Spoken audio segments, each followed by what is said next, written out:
Hello friends, आपका हमारे channel आरंभ क्लासेस में स्वागत है। आज के इस वीडियो में हम लोग एस्टेट पेपर 1 साइंस के प्रैक्टिस सेट 2 के क्वेश्चंस को वाईसीटी की बुक से आपके साथ डिस्कस करेंगे। और इसके पहले की वीडियोस में हमने एस्टेट पेपर 1 साइंस के प्रीवियस ईयर क्वेश्चंस और प्रैक्टिस सेट 1 के क्वेश्चंस को आपके साथ डिस्कस किया है। अगर अभी तक आपने उन वीडियोज़ को नहीं देखा है तो उन वीडियोज़ का लिंक आपको डिस्क्रिप्शन बॉक्स में मिल जाएगा, आप उसे जाके देख सकते हैं। तो बिना देरी किए चलिए आज का ये वीडियो स्टार्ट करते हैं। तो इससे पहले की वीडियो में हमने प्रैक्टिस सेट 2 के 50 क्वेश्चंस को भी आपके साथ डिस्कस कर लिया था। आज हम लोग अपना डिस्कशन क्वेश्चन नंबर 51 से स्टार्ट करेंगे।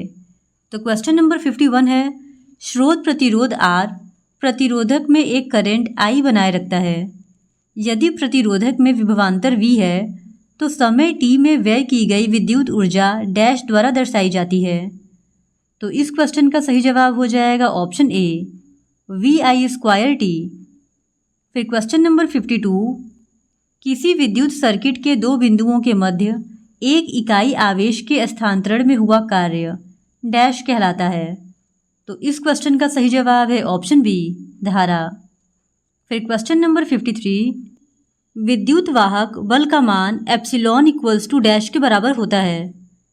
तो इस क्वेश्चन का सही जवाब है option B, epsilon equals to W/Q। फिर क्वेश्चन नंबर 54, इनमें से कौन रासायनिक ऊर्जा को विद्युत ऊर्जा में बदलता है। तो इस क्वेश्चन का सही जवाब है ऑप्शन सी, बैटरी। फिर क्वेश्चन नंबर 55, जनरेटर वह उपकरण है जो डैश परिवर्तित करता है। तो इस क्वेश्चन का सही जवाब है ऑप्शन ए, यांत्रिक ऊर्जा को विद्युत ऊर्जा में। फिर क्वेश्चन नंबर 56, एक सामान्य ट्रांसफार्मर डैश पर कार्य करता है। तो इस क्वेश्चन का सही जवाब है ऑप्शन ए, प्रत्यावर्ती धारा पर। फिर क्वेश्चन नंबर 57, निम्न में से कौन सा इलेक्ट्रोमैग्नेटिक के बारे में सत्य नहीं है। तो इस क्वेश्चन का सही जवाब है ऑप्शन सी, ध्रुवीकरण नहीं किया जा सकता। फिर क्वेश्चन नंबर 58, प्रेरक लोड के आर पार अनुप्रयुक्त AC वोल्टता की आवृत्ति बढ़ने पर प्रेरक प्रतिघात कैसे बदलता है। तो इस क्वेश्चन का सही जवाब है ऑप्शन ए, रैखिक रूप में बढ़ता है।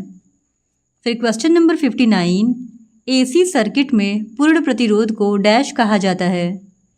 तो इस क्वेश्चन का सही जवाब है ऑप्शन डी, प्रतिबाधा। फिर क्वेश्चन नंबर 60, विद्युत चुंबकीय प्रेरण की परिघटना।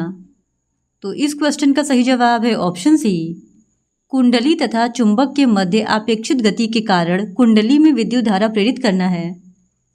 फिर क्वेश्चन नंबर 61, एक बैक्टीरिया अत्यधिक गर्मी, शुष्कता और विषैली रासायनिक वस्तुओं को सहने की क्षमता रखता है। इससे यह पता चलता है कि वह संभवतः डैश बना सकता है। तो इस क्वेश्चन का सही जवाब है ऑप्शन सी, एंडोस्पोर्स।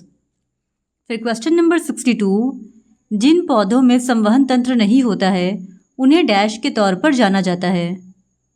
तो इस क्वेश्चन का सही जवाब है ऑप्शन बी, ब्रायोफाइटा। फिर क्वेश्चन नंबर 63, निम्नलिखित में से कौन से पौधे थैलोफाइटा समूह से संबंधित नहीं है।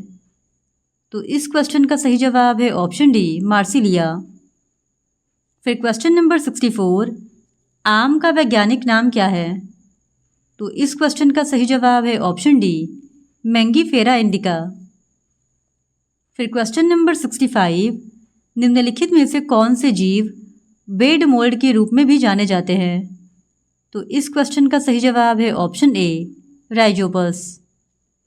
फिर क्वेश्चन नंबर 66, एक मिश्र धातु किसका एक उदाहरण है। तो इस क्वेश्चन का सही जवाब है ऑप्शन सी, ठोस विलयन का। फिर क्वेश्चन नंबर 67, निश्चित अनुपात के नियम के अनुसार। तो इस क्वेश्चन का सही जवाब हो जाएगा ऑप्शन सी, रासायनिक पदार्थ में तत्व हमेशा द्रव्यमान के निश्चित अनुपात में मौजूद होते हैं। फिर क्वेश्चन नंबर 68, पदार्थ की प्रकृति से संबंधित मूलभूत सिद्धांत किसने प्रतिपादित किया था। तो इस क्वेश्चन का सही जवाब है ऑप्शन बी, जॉन डाल्टन ने। फिर क्वेश्चन नंबर 69, रसायनज्ञ के लिए गणना की इकाई क्या है। तो इस क्वेश्चन का सही जवाब है ऑप्शन ए, मोल।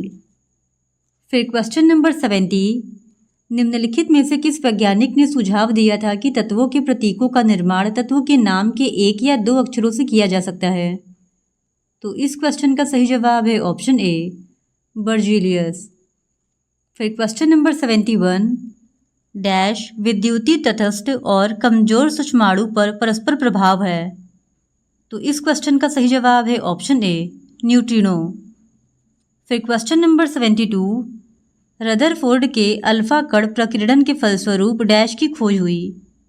तो इस क्वेश्चन का सही जवाब है ऑप्शन सी, परमाणु नाभिक।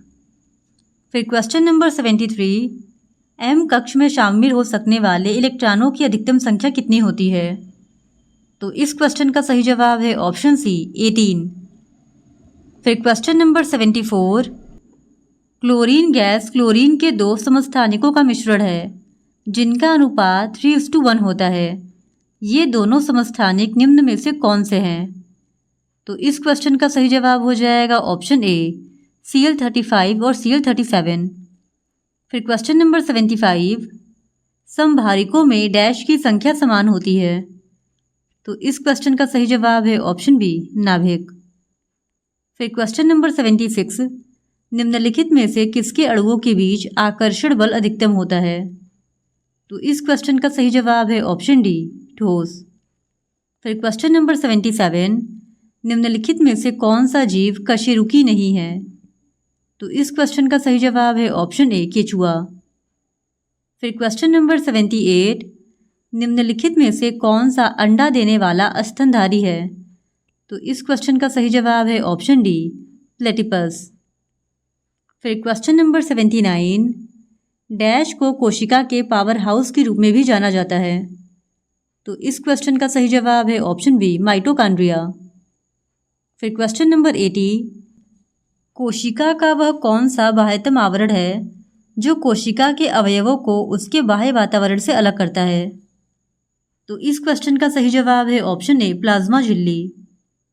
फिर क्वेश्चन नंबर 81, इक्वेटोरियल प्लेट पर कोशिका के केंद्र में गुणसूत्रों का संरेखण माइटोसिस के किस चरण का गठन करता है?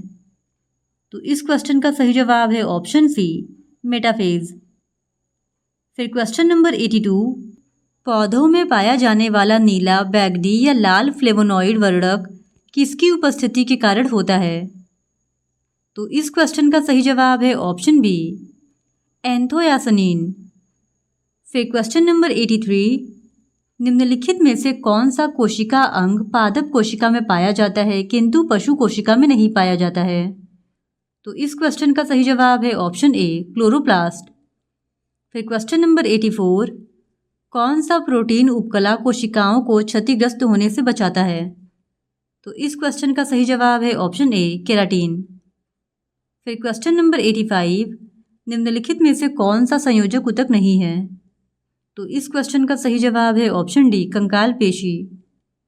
फिर क्वेश्चन नंबर 86, किसी पौधे का कौन सा भाग पौधों की जड़ों से पौधों के शेष भागों में जल का परिवहन करता है? तो इस क्वेश्चन का सही जवाब है ऑप्शन डी, जाइलम ऊतक। फिर क्वेश्चन नंबर 87, निम्नलिखित में से कौन सा पादप हार्मोन वृद्धि को रोकता है और पत्तियों को मुरझाने के लिए जिम्मेदार होता है? तो इस क्वेश्चन का सही जवाब हो जाएगा ऑप्शन बी, एब्सिसिक एसिड।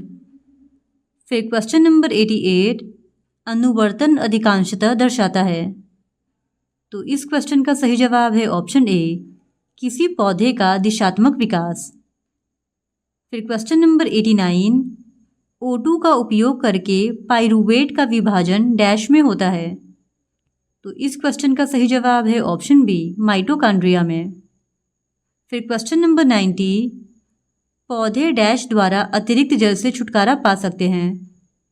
तो इस क्वेश्चन का सही जवाब है ऑप्शन ए, वाष्पोत्सर्जन के। फिर क्वेश्चन नंबर 91, पौधों को 5 समूहों में बांटा जाता है, इनमें से कौन सा एक नहीं है? तो इस क्वेश्चन का सही जवाब है ऑप्शन सी, प्रोटोकार्डेटा। फिर क्वेश्चन नंबर 92, डायलाइजर नामक मशीन जिसका उपयोग रोगी के रक्त को साफ करने के लिए किया जाता है उसे कृत्रिम भी कहा जाता है। तो इस क्वेश्चन का सही जवाब है ऑप्शन सी, गुर्दा। फिर क्वेश्चन नंबर 93, श्वसन, लाल श्रावण और क्रमाकुंचन जैसी अनैच्छिक क्रियाएं डैश द्वारा नियंत्रित होती हैं। तो इस क्वेश्चन का सही जवाब है ऑप्शन ए, मेरु शीर्ष। फिर क्वेश्चन नंबर 94, पुरुष मानव शरीर के किस अंग को एडम का एप्पल कहा जाता है? तो इस क्वेश्चन का सही जवाब है ऑप्शन डी, कंठ या टेटुआ। फिर क्वेश्चन नंबर 95, लैंगिक प्रजननशील प्राणियों में समान गुण के वंशाणुओं के कितने प्रतिरूप मौजूद होते हैं? तो इस क्वेश्चन का सही जवाब है ऑप्शन सी, 2। फिर क्वेश्चन नंबर 96, उर्वरकों के वे थैले पर मुद्रित अक्षर NPK क्या दर्शाते हैं? तो इस क्वेश्चन का सही जवाब है ऑप्शन बी, नाइट्रोजन, फास्फोरस और पोटेशियम। फिर क्वेश्चन नंबर 97, रासायनिक तत्वों विशेष रूप से नाइट्रोजन फास्फोरस मिश्रित यौगिकों तत्वों से पारिस्थितिक तंत्र की संपन्नता को डैश कहते हैं? तो इस क्वेश्चन का सही जवाब हो जाएगा ऑप्शन ए, यूट्रोफिकेशन। फिर क्वेश्चन नंबर 98, सुपोषण डैश के कारण होता है? तो इस क्वेश्चन का सही जवाब है ऑप्शन बी, नाइट्रेट और फास्फेट। फिर क्वेश्चन नंबर 99, निम्नलिखित में से कौन सा कथन सही है? तो इस क्वेश्चन का सही जवाब है ऑप्शन बी, ओजोन क्षय एवं ओजोन छिद्र का मुख्य कारण क्लोरोफ्लोरोकार्बन है। फिर क्वेश्चन नंबर 100, चिपको आंदोलन इनमें से किससे संबंधित था? तो इस क्वेश्चन का सही जवाब है ऑप्शन ए, पर्यावरण संरक्षण। इस तरह आज के इस वीडियो में हमने बिहार एस्टेट पेपर 1 के प्रैक्टिस सेट 2 को आपके साथ डिस्कस कर लिया है।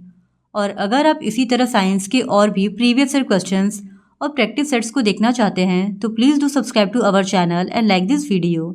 धन्यवाद।